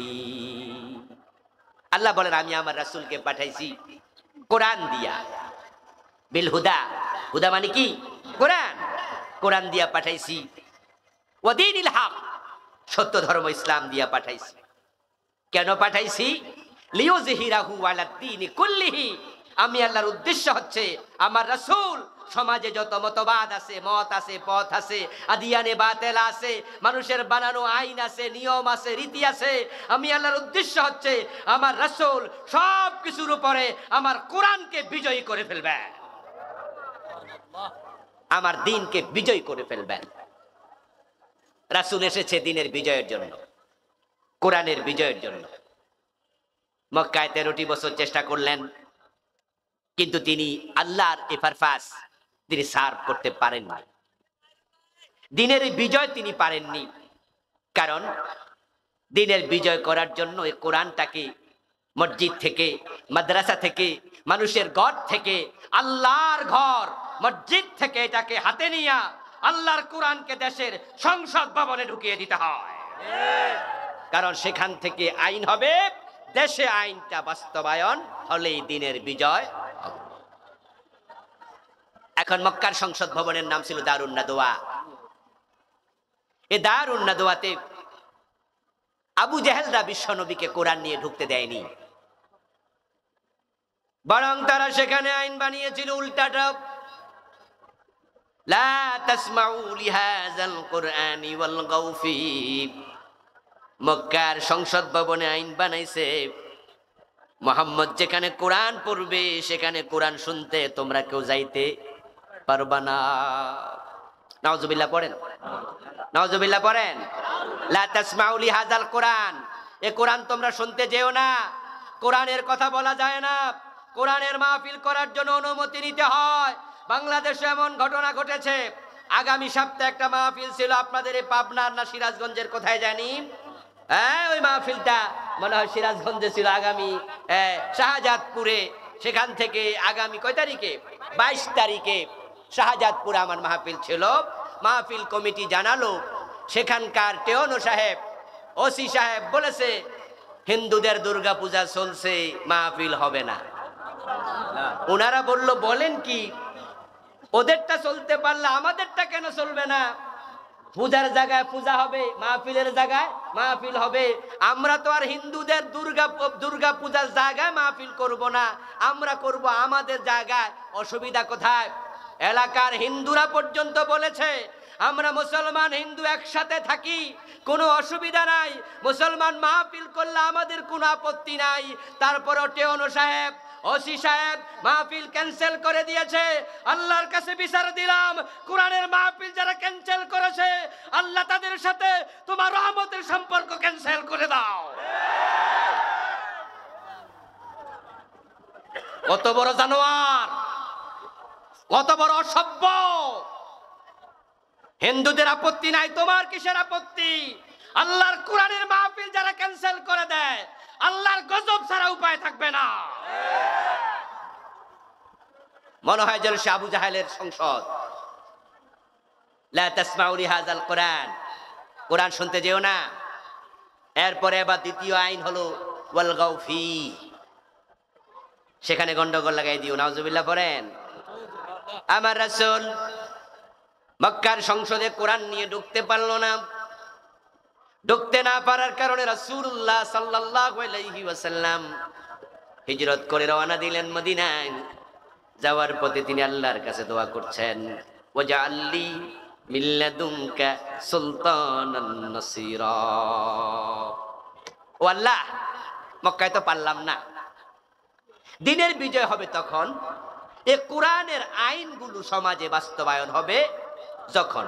আর কোরআনের আইন বাস্তবায়ন হবে তখন যখন সংসদে কোরআন ঢুকবে, ওখান থেকে আইন পাস হয়ে সমাজে আসবে। আমার সামনে আজকে এখানে হাজার হাজার মানুষ, আপনারা আমরা সবাই মিলে যদি একটা স্লোগান দেই, বাংলাদেশে সুদ ঘোষ বন্ধ করতে হবে। আমরা সবাই বললাম এদেশে মদ চলবে না, আপনারা বললেন জি হুজুর চলবে না। আমাদের এই হ্যাঁ বলার কারণে, চলবে না বলার কারণে মদ বন্ধ হবে? বন্ধ হবে। কিন্তু সংসদে 151 জন এমপি যদি একবার হ্যাঁ বলতো, তাহলে মদ বন্ধ করার সুযোগ আছে না নাই? তাহলে কোরআনের বিজয় করার জন্য কোরআনটাকে সংসদে নেওয়া দরকার আছে কিনা? আল্লাহর হাবিব দোয়া করলেন, আল্লাহ মক্কায় পারি নাই, আমি মদিনায় যাচ্ছি। মদিনায় যাওয়ার পরে যদি সেখানেও দেখি আরেক আবু জেহেল বসে আছে সংসদে, আমাকে ঢুকতে না দেয়, তাহলে হিজরত করে লাভ কি? তাই তুমি তোমার পক্ষ থেকে ওয়াজআললি মিন লাদুনকা সুলতানা, তোমার পক্ষ থেকে আমাকে রাষ্ট্র ক্ষমতা দাও। সুবহানাল্লাহ পড়েন। সুবহানাল্লাহ। আল্লাহর হাবিব মদিনায় চলে গেলেন, প্রতিমধ্যের দোয়া কবুল হয়ে গেল। মদিনার লোকেরা রাসূলুল্লাহ সাল্লাল্লাহু আলাইহি ওয়াসাল্লামকে কাঁধে নিয়ে নাচতে শুরু করলো।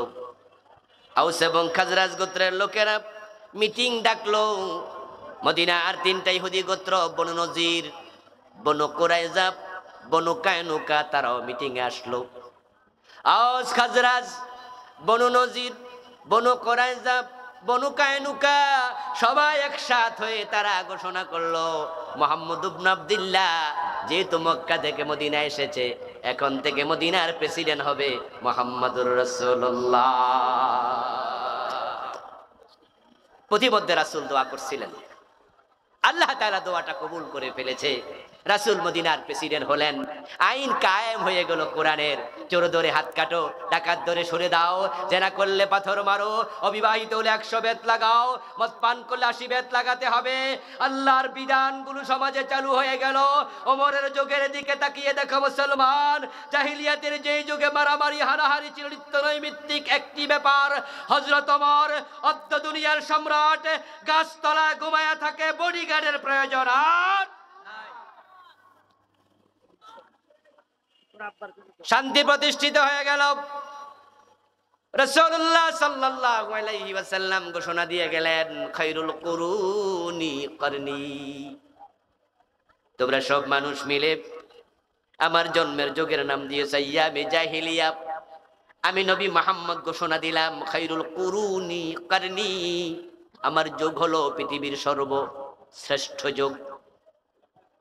রাসূলুল্লাহ সাল্লাল্লাহু আলাইহি ওয়াসাল্লাম কোরআনের আইনগুলো বাস্তবায়ন করলেন, সমাজে শান্তি চলে আসলো, দারিদ্রতা বিমোচিত হয়ে গেল, মদপান বন্ধ হলো।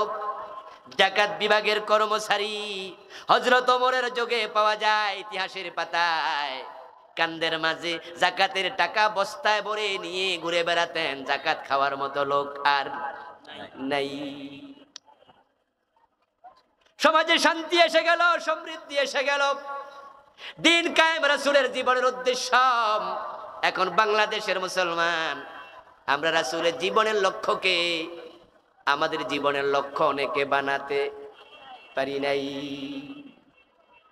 টুপি আপনি রাসূলের মতো মাথায় দিলেন, দাড়ি রাসূলের মতো রাখলেন, জীবনের লক্ষ্যটা কার মতো বানালেন?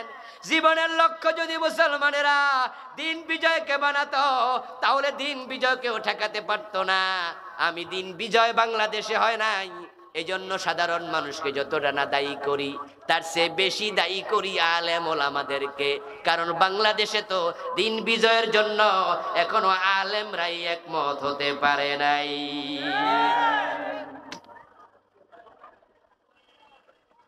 ও প্রিয় ভাই, ফুটবল খেলার জন্য 11 জন প্লেয়ার মাঠে নামে। 11 জন খেলোয়াড়কে একটা বল দেয়া হয়। এখন এই বল পাওয়ার পরে 11 জন 11 দিকে মারে না একদিকে, কিন্তু 11 জন প্লেয়ার কি 11 জায়গায় খেলে না এক জায়গায়? কেউ খেলে মাঝখানে মিডল পয়েন্টে, কেউ খেলে কর্নারে, কেউ খেলে ব্যাকে, ঠিক না? কেউ খেলে গোলবারে। 11 জন কি দলের যিনি কোচ, দলের যিনি ম্যানেজার, উনি দেখাইয়া দেয় তুমি মাঝখানে খেলিও, তুমি ওই কোনায় খেলিও, তুমি মিডলের এই পাশে খেলিও, তুমি কর্নারে খেলিও, তুমি গোলবারে খেলিও। 11 জন 11 জায়গায় দেখা দিল, কিন্তু 11 জনের লক্ষ্য কয়টা? এখন আমরাও মুসলমান, সবাই এক জায়গায় থাকবো না। পীর সাহেব থাকবে খানকায়, বক্তা থাকবে ওয়াজের মাঠে, খতিব থাকবে মসজিদের মিম্বারে, আলেম ওলামারা থাকবে মাদ্রাসার ক্লাসে। এক একজন আমরা এক এক জায়গায় থাকবো, কিন্তু সবার জীবনের লক্ষ্য হওয়া লাগবে দিনের বিজয়। আলেমরা সবাই যদি দিন বিজয়ের লক্ষ্যে কথা বলা শুরু করে দেয়, এই দেশে দিনের বিজয় হতে 1 বছর 2 বছর দূরের কথা, আমি তো মনে করি 6 মাসও লাগবে না। আমরা আলেমরা একমত হয়ে গেলে কোন জালেম দিন বিজয় ঠেকাতে পারবে না।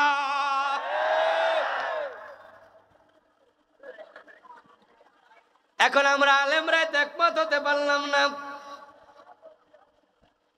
পীর সাহেব হুজুরের লক্ষ্য হলো মুরিদ বাড়ানো, মাহফিলের বক্তার লক্ষ্য হলো এমন ওয়াজ করমু যেন ওয়াজ বাড়ে। আমার ওয়াজে 144 চালু হয়, এমন ওয়াজ জীবনও করমু না।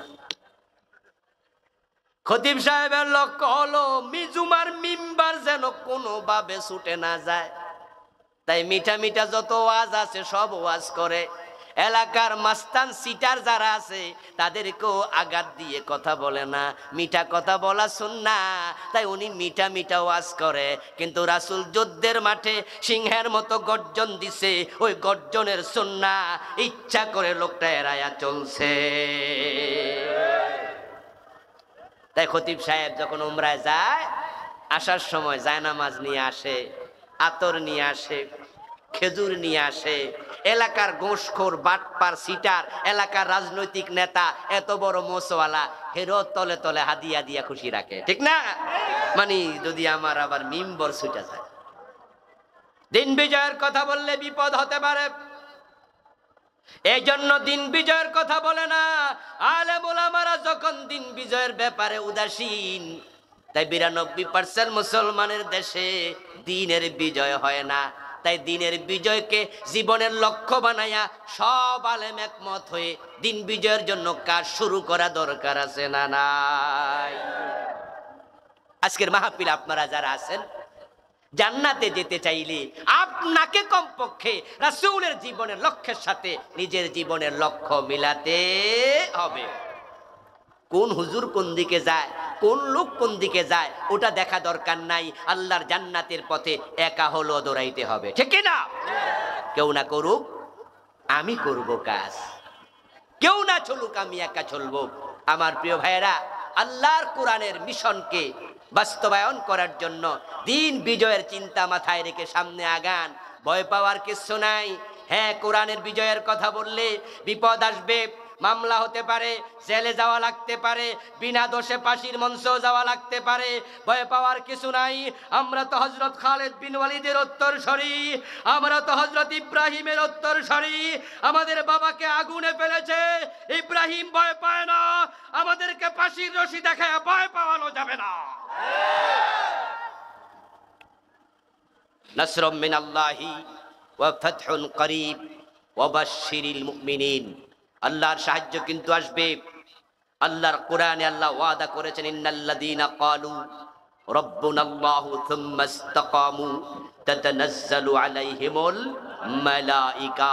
ফেরেশতা অপেক্ষা করছে সাহায্য নিয়ে দুনিয়া আসার জন্য, কিন্তু শর্ত আছে। আল্লাহর সাহায্য পাওয়ার শর্ত হলো মানুষের চেষ্টা যেখানে শেষ হয় আল্লাহর সাহায্য সেখান থেকে শুরু হয়।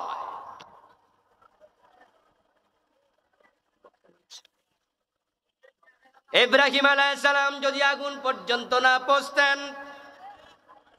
তাহলে আগুন উনার জন্য ফুল বাগান হতো না। হযরত মূসা আলাইহিস সালাম যদি দৌড়াতে দৌড়াতে সাগরের তীর পর্যন্ত না যেতেন সাগরে 12টা রাস্তা হতো না। ইউসুফ আলাইহিস সালাম দৌড়াতে দৌড়াতে দরজা পর্যন্ত না পৌঁছলে জুলাইখার ঘরের দরজাটা নিজে নিজে খুলে যেত না। নবী মুহাম্মদুর রাসূলুল্লাহ সাল্লাল্লাহু আলাইহি ওয়াসাল্লাম বদরের মাঠে না গেলে আকাশ থেকে 5000 ফেরেশতা আসতো না। এতে প্রমাণ হয় আগে চেষ্টা করো তারপরে সাহায্য এসে যাবে।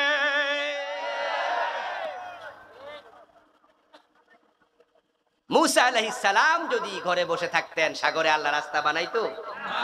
রাস্তাটা কখন হলো? তীরে পৌঁছার পরে, যখন দেখা গেল সামনে বিশাল সমুদ্র। বলছেন ওদেরকে? অথই জলরাশির তরঙ্গ। মূসা আলাইহিস সালামের উম্মত তখন কি বলেছিল কোরআন দেখুন। মূসা আলাইহিস সালামের উম্মত বলেছিল, ইন্না লামুদরাকুন, আমরা বুঝি ধরা খেয়ে গেলাম। কারণ মূসা আলাইহিস সালামের উম্মত তাকায়া দেখে পিছনে ফেরাউন আসতেছে হাজার হাজার সৈন্য সাথে নিয়ে। এখন যদি দাঁড়াইয়া থাকি ফেরাউনের লোকেরা এসে আমাদেরকে ধরে নিয়ে শুলে ছড়াবে, আর যদি ভয়ে সমুদ্রে লাফ মারি তাহলে ডুবে মারা যাবো। এখন দাঁড়াইয়া থাকলেও বিপদ। কথা বলেন না কেন? আর একটা কি, লাফ মারলো কি সাগরে কি লাফ মেরে পার হওয়া যাবে? কি হযরত মূসা আলাইহিস সালাম যেখান দিয়ে পার হয়েছিলেন সেটা কি নীল নদ ছিল নাকি লোহিত সাগর ছিল? ইয়েস, সাগর ছিল, নদী না। নদী সাঁতরায়া পার হওয়া যায়, সাগর সাঁতরায়া পার হওয়া যায় না। তাই তারা বুঝেছে সাগরে লাফ দিলে মরে যাব, দাঁড়ায়া থাকলে শুলে ছড়াবে। ইন্না লামুদরাকুন, ধরা তো খেয়ে গেলাম। মূসা নবী বলেন, কাল্লা, অসম্ভব। সুবহানাল্লাহ পড়েন। ইন্না মাইয়া রাব্বি সায়াহদিন। হযরত মূসা আলাইহিস সালাম বলে, অসম্ভব, আমার সাথে আমার রব আছে, আমার রব আমাকে একা ছেড়ে দেবে না, নিশ্চয় তিনি একটা পথ দেখায়া দেবেন। আল্লাহ তাআলা খুশি হয়ে বললেন, মূসা ওয়াদরিব বিআসাকাল বাহর, তোমার হাতের লাঠি দিয়া সমুদ্রের মাঝে একটা বাড়ি মারো, আঘাত করো। হযরত মূসা সমুদ্রে আঘাত করতে দেরি, 12টা রাস্তা হতে দেরি হয় নাই। আপনার একটি প্রশ্নের জবাব একটু দিয়ে না আমার সাথে। আঘাত করেছে কে? মাশাআল্লাহ, জবাব সঠিক। আঘাত করেছে কে? এবার বলুন তো, রাস্তা বানাইছে কে? আল্লাহ। রাস্তা কি মূসা বানাইছে? না, রাস্তা বানাইছে কে? আল্লাহ। তাহলে আল্লাহর সাহায্য আসতে হবে, তুমি আগে সাগর পর্যন্ত যাও। বান্দার চেষ্টা যেখানে শেষ আল্লাহর সাহায্য সেখানে শুরু। জুলাইখা যখন ঘরের দরজা লাগাইয়া উনার দাসীকে দিয়ে বাহির দিয়া শক্ত করে তালা দিয়া ইউসুফকে কাছে ডাকে, ইউসুফ, এতদিন পর্যন্ত তোমারে পুষলাইছি, আমার কথা তুমি শুনোনি, আজকে তোমারে ভাগে পাইছি, আজকে ছাড়বো না। জুলাইখা যুবতী সুন্দরী ইউসুফের সামনে গায়ের কাপড় খুলতে শুরু করেছে। ইউসুফ আলাইহিস সালাম ভাবলেন, আজকে তো মহিলার লক্ষণ মোটেও ভালো না, আমারে তো কবিরা গুনায় লিপ্ত করে ছেড়ে দিতে পারে। একজন নারীর দিকে তাকাইয়া থাকবে আর নারী গা থেকে কাপড় খুলবে, এটা হতে পারে না। হযরত ইউসুফ আলাইহিস সালাম দেখেছেন দরজা লাগানো, তারপরেও তিনি নিজের চরিত্রের হেফাজতের জন্য দরজার দিকে দৌড়াতে শুরু করে দিলেন। যখন দরজার দিকে দৌড়াতে শুরু করলেন, জুলাইখা অট্র হাসি দিয়া বলে, ইউসুফ, আজকে তো পলানোর জায়গা। আমি জানি তুমি তোমার সতীত্ব, ইজ্জত, চরিত্র হেফাজতের জন্য তুমি দৌড় মারতে পারো। এই জন্য ইউসুফ, আমি তো আমার দাসীকে দিয়া বাহির দিয়া তালা লাগাইয়া রাখছি। আচ্ছা, ইউসুফ আলাইহিস সালাম কি কানা ছিলেন? না। আওয়াজ করেন না, অন্ধ ছিলেন? দরজাতে লাগানো তিনি কি দেখেন নাই? তারপরও তিনি দাঁড়ায় থাকলেন না দৌড় মারলেন? কারণ তিনি জানেন বান্দার চেষ্টা যেখানে শেষ আল্লাহর সাহায্য সেখানে। তো আমি যদি দাঁড়াই থাকি সাহায্য আসবে না। দরজার জায়গায় দরজা, তালার জায়গায় তালা। ইউসুফ আলাইহিস সালাম দৌড়াতে শুরু করলেন, আস-সাইয়্যু মিন্না ওয়াল ইতমামু মিনাল্লাহ। তিনি জানেন চেষ্টা করব আমরা, পূর্ণতার মালিক হলেন আল্লাহ। ইউসুফ নবী দৌড়াতে দৌড়াতে যখন দরজার সামনে গেলেন, দরজা নিজে নিজে খুলে গেল। আমার প্রশ্ন হলো, আপনাদের কাছে দরজা খুলে দিল কে?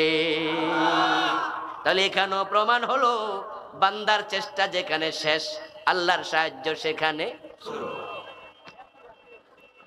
আমাদের বাংলাদেশে আমরা মাজলুম, আলেম ওলামারা আমরা বিপদে আছি, কষ্টে আছি। একটু দাড়িওয়ালা টুপিওয়ালা আপনারা যারা আছেন, আপনারাও কষ্টে বিপদে আছেন। ঢাকা শহরে কয়দিন আগেও দেখছি কোন দল নাকি মিছিল করছে, মিছিল কইরা ওরা পলায় গেছে, বা মিছিল কইরা ওদের মতো ওরা চলে গেছে। পরবর্তীতে গাড়ির মাঝে যত দাড়িওয়ালা টুপিওয়ালা পাইছে সবাই অ্যারেস্ট করছে। এই গত সপ্তাহ দাড়িওয়ালা টুপিওয়ালা সব মানুষ কি এক দল করে? কিন্তু অ্যারেস্ট করলো দাড়ি দেখা, টুপি দেখা। এ মাজলুম হওয়ার পর আমরা মনে মনে ভাবি আমাদের দেশে কেন সাহায্য আসে না, সাহায্য আসে না। আমি আপনাদেরকে বলতে চাই ভাই, আসমান থেকে সাহায্য এখনো আসে নাই। না আসাই প্রমাণ করে আমাদের চেষ্টা এখনো শেষ হয় নাই। আমাদের চেষ্টা যখন শেষ হবে, আসমান থেকে সাহায্য এসে হাজির হয়ে যাবে। ইব্রাহিম আলাইহিস সালামের দিকে তাকান, যখন উনাকে আগুনে ফেলার জন্য সরকি বানায়া উনাকে সরকির উপর তুলে দিল। আগুনের তার কাছে যাওয়া যায় না, কারণ আগুন বড় উত্তপ্ত। দইরা নিয়া কেমনে পালাবে, কাছে তো যাওয়া যায় না। তাই শয়তান মানুষের সুরত ধরে এসেছিল, এসে পরামর্শ দিছে সরকি বানায়া সরকির উপর তুলে দাও, মাজার মাঝে রশি বান্ধো, তারপরে সরকি যখন ঘুরবে রশিটা টান দিবা, মাঝখানে পড়ে যাবে অগ্নিকুণ্ডের। ওই ব্যক্তির নাম ছিল হাইজান। তাফসিরে ইবনে কাসির ওয়ালা লিখে, হাইজান নামে এক ব্যক্তি পরামর্শ দিয়েছে। কেউ বলে ওই লোকটা হাইজান নয়, ইবলিস শয়তান নিজে হাইজানের সুরত ধরে এসে পরামর্শ দিয়েছে। তার বাড়ি ছিল পারস্যে। এখন হাইজানের পরামর্শের আলোকে ইব্রাহিম আলাইহিস সালামকে সরকির উপরে বসানো হলো। বক্তান আমি কিন্তু ছেড়ে দিচ্ছি, আমি ছেড়ে দিলে পরে লোক চলে গেলে দোষ দিতে পারবেন না কিন্তু, কারণ কণ্ঠ তো এমনি বসে গেছে, অবস্থা তো 12টা বেজে গেছে। আমার বন্ধু কি হয়েছে? আচ্ছা, ইব্রাহিম আলাইহিস সালামের এই ইম্পর্টেন্ট কাহিনীটা শুনবেন? তাহলে মনোযোগ দিয়ে আপনারা শুনতে থাকেন, আমি কাহিনীটা শেষ করব। বক্তা আসছে, এর মাঝে মাদ্রাসার সহযোগিতার জন্য কিছু ছাত্র ভিতরে ঢুকবে। আপনারা বসে বসে যে যা পারেন হাতে নেন আর দিতে থাকেন। আমরা এই কথা শুরু করতে চাই। আচ্ছা, একটু আমরা ব্রেক দিয়েছি, আবার শুরু করি। ইব্রাহিম আলাইহিস সালামকে হাইজানের পরামর্শের আলোকে সরকির উপর বসিয়ে দেওয়া হলো। তারপরে মাজায় রশি লাগায় টানতে শুরু করলো সরকি। ইব্রাহিম আলাইহিস সালাম তাকে দেখেন নিচে আগুন জ্বলছে দাউ দাউ করে। ইব্রাহিম আলাইহিস সালাম তখন আগুনের সরকির উপরে বসে তিনি বলতেছেন, ইয়া রাব্বি ইন্নাকা ফিস সামাই ওয়াহিদুন ওয়া আনা ফিল আরদি ওয়াহিদুন আবদুকা। ও আমার রব, তুমি তাকায়া দেখো, আকাশে তুমি একা, জমিনে তোমার গোলাম ইব্রাহিম একা। আমার বাবাটা পর্যন্ত আমার পক্ষে নাই, যারা সরকি টানতেছে তাদের মাঝে আমার বাবাটাও আছে। ও আমার আল্লাহ, তুমি আসমান একা চালাও, জমিন একা চালাও। তুমি যেমন আকাশে একা, জমিনে তোমার গোলাম ইব্রাহিম বড় একা। পুরানো নমরুদ এবং তার বাহিনী আমার বাবা সহ আমার বিরুদ্ধে। তবে তাই বলে আমি কিন্তু ভয় পাই না। হাসবি আল্লাহু নি'মাল ওয়াকিল, নি'মাল মাওলা ওয়া নি'মান নাসির। বলেন সুবহানাল্লাহ। ইব্রাহিম জানে আল্লাহর সাহায্য আসবে, আমার তো কিছু করার নাই, তবে সাহায্যের জন্য অপেক্ষা করতে হবে। সাহায্য সময় মতো আসবে। তিনি সরকির উপরে বসে বলছেন, হাসবি আল্লাহু নি'মাল ওয়াকিল, আমার রব কার্য সম্পাদনকারী হিসাবে যথেষ্ট। নি'মাল মাওলা ওয়া নি'মান নাসির, তিনি চমৎকার বন্ধু, চমৎকার সাহায্যকারী। সুবহানাল্লাহ। এর মাঝে টান পড়ে গেল চরকিতে। উনার মাজায় যখন রশি দিয়ে টান মারছে, ইব্রাহিম আগুনের দিকে ছিটকে পড়ে যাচ্ছে। ওয়াকানা ফিল হাওয়া। তাফসীর ইবনে কাসির প্রণেতা বলছেন ইব্রাহিম তখন শূন্যে, উপরে সরকি নিচে আগুন, উনি মাঝখানে। এই অবস্থা জিবরিল আমিন হাজির হয়ে গেল। আরাদালাহু জিবরিল ফাকালা ইয়া ইব্রাহিম আলাকা হাজাতুন। জিবরিল এসে বলে, ও ইব্রাহিম সাহায্য লাগবে নাকি? সুবহানাল্লাহ পড়েন। সুবহানাল্লাহ। জিবরিলকে পাঠাইছে কে? আল্লাহ। জোরে বলতে হবে, পাঠাইছে কে? হ্যাঁ, সাহায্য আসবে, ভয় পাবেন না, ভয় পাবেন না। আল্লাহ আমাদেরকে একা ছেড়ে দেবে না। রাসূলকে আল্লাহ একা ছেড়ে দেয়নি, 5000 ফেরেশতা পাঠাইছে। বাংলার জমিনে ফেরেশতা আসবে ইনশাআল্লাহ। ধৈর্য ধৈর্য ধৈর্য, অপেক্ষা করুন। আমার প্রিয় ভাইয়েরা, জিবরিল আমিন বলে, আলাকা হাজাতু ইয়া ইব্রাহিম। ও ইব্রাহিম সাহায্য লাগবে নাকি? ইব্রাহিম আলাইহিস সালাম তখন জবাব দেয়, আম্মা মিনকা ফালা ওয়া আম্মা মিনাল্লাহি ফাবালা। ও জিবরাইল, আপনার সাহায্য লাগবে না, আমার আল্লাহ তো আছে, আমার আল্লাহ সব দেখে, তার সাহায্য আমার জন্য যথেষ্ট। ইব্রাহিম আলাইহিস সালামের আল্লাহর উপর অবিচল আস্থা, বিশ্বাস, তাওয়াক্কুল দেখে আমার আল্লাহ বলে, ঠিক আছে জিবরিল তুমি চলে আসো, তোমার সাহায্য লাগবে না। ওয়াজআলা খাজিনুল মাতার ইয়াকুল। ইব্রাহিম আগুনে পড়ে যাচ্ছে দেখে মিকাইল ফেরেশতা চিৎকার দিল, যার দায়িত্ব হলো বৃষ্টি নাজিল করা, খাজিনুল মাতার হযরত মিকাইল চিৎকার দিয়ে বলে, ইয়া রাব্বি মাতাও মারুফাম তেরহ। ও আল্লাহ, আমারে আপনি অনুমতি দেন, আমি বৃষ্টি নাজিল করে আগুন নিভাইয়া দিতে চাই। ইব্রাহিম, আপনার দোস্ত তো আগুনে পড়ে যাচ্ছে, আগুন তো জ্বালায়া ফেলবে, আমাকে অনুমতি দেন, আমি বৃষ্টি নাজিল করি।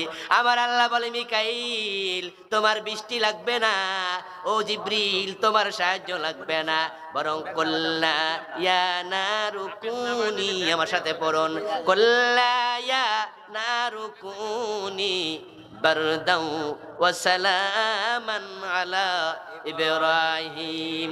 সুবহানাল্লাহ পড়ুন। ব্যাগ গেছে, দেখা তো যাচ্ছে, দেন দেন, ব্যাগ নিয়ে আসতেছে লোকজন, ব্যাগ কম হয়ে গেছে মনে হয়, ব্যাগ আরো বেশি ব্যাগওয়ালা দরকার ছিল, 10-12 জন নামা দরকার ছিল। আচ্ছা যান যান, ব্যাগ আসতেছে আপনাদের কাছে, যে যা পারেন সাহায্য করুন। কুল্লা ইয়া নারু কুনি বারদাও ওয়া সালামা আলা ইব্রাহিম। আপনি বলুন আল্লাহ তাআলার বক্তব্য। আল্লাহ তাআলা বলছে, আগুন আমার ইব্রাহিমের জন্য নাতিশীতোষ্ণ হয়ে যাও, ঠান্ডা হয়ে যাও। ইব্রাহিম আলাইহিস সালাম আগুনে পড়লেন, 40 দিন পর্যন্ত আগুনের ভিতরে ছিলেন। আগুন ইব্রাহিম আলাইহিস সালামের একটা পশমও পোড়ায় নাই। উনি সুস্থ ছিলেন, সবল ছিলেন। 40 দিন পরে তিনি আগুনের ভিতর থেকে বের হয়েছেন। আপনাদের কাছে আমি জানতে চাই, ইব্রাহিমের জন্য এই আগুনকে ঠান্ডা বানাইছে কে? আল্লাহ। আরো জোরে বলেন, বানাইছে কে? তাহলে সে আল্লাহ এখনো আছে না নাই? ভয় পাওয়ার কিছু নেই, ভয় পাওয়ার কিছু নেই, আল্লাহ এখনো আছে। আমাদেরকে জালেমরা যতই চেষ্টা করুক, তারা ইসলামের কিচ্ছু করতে পারবে না, আমাদেরও ক্ষতি করতে পারবে না।